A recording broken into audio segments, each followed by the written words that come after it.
To Larry there. Right, we can speak now to Brandon Tatum, a former police officer and founder and CEO of the Officer Tatum. Thank you very much for coming on the programme. My pleasure. So we're going to talk about lots of the wider issues just in a moment, but first of all, just wanted to get your reaction to the conviction.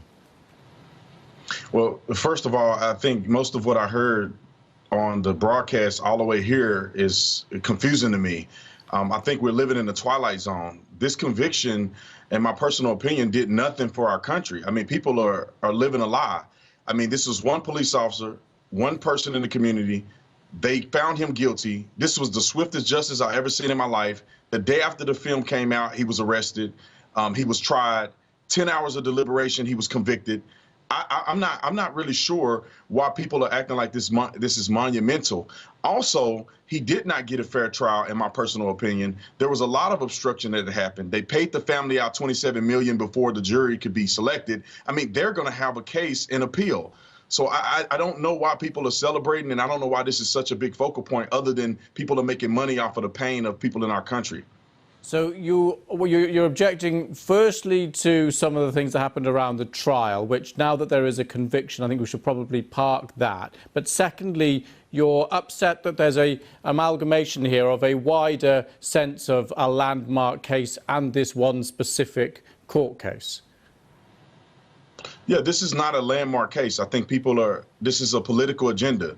They're pushing lies in our country. Policing in America is not inherently racist. We don't live in a racist country. This was an interaction between a police officer that I thought did the wrong thing and a black man who was on drugs, high, resisting arrest, and ended up being killed by that police officer.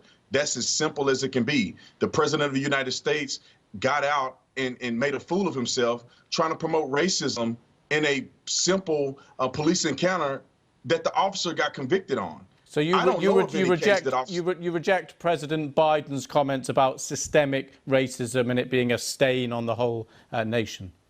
Yes, President Biden is an idiot, in my personal opinion, and he's just talking because he's a politician. Systemic racism, I mean, if you look at Joe Biden himself, you know, he spoke at a Ku Klux Klan member's funeral and did the eulogy of Robert Byrd. I mean, he is white supremacy and racism, if you want to say that is the case. And now he's the president. So if he really cared about white supremacy and racism, he should step down as the president, because he's an exemplification of that very thing. These people are just running their mouth and they're not being honest. We don't have a problem with racism in our country. We have a problem with people not following the law. We also have a problem with politicians making up things so they can get reelected. And that's exactly what has been happening. That's why you never see anything change. They're lying to us. So the rate of people being killed by police the rate is higher amongst black people than amongst the rest of the population. How do you account for that if that isn't a systemic racism problem?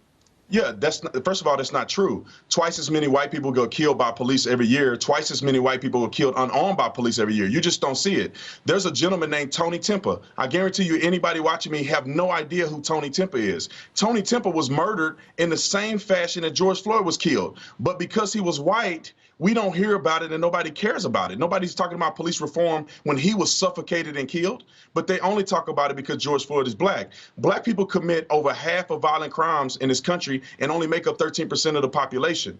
They commit over half of the murders in this country, but only make up 13% of the population. And we can agree that 13% of the population aren't the criminals. There's only a small fraction of the black community that's doing this. So that explains why police are in the black communities more, and that explains why black people are incarcerated more. They are making up lies saying that it has anything to do with racism. Do you understand that there's black police officers too that patrol in many of these majority black cities? Are they racist? No, that's not the case. They're just making these things up, in my personal opinion, and they're riding a wave of dead black people in order to make money and be politically and get political leverage. Brandon Tatum, thank you so much for coming on and talking to us. Thank you. God bless you. Thank you.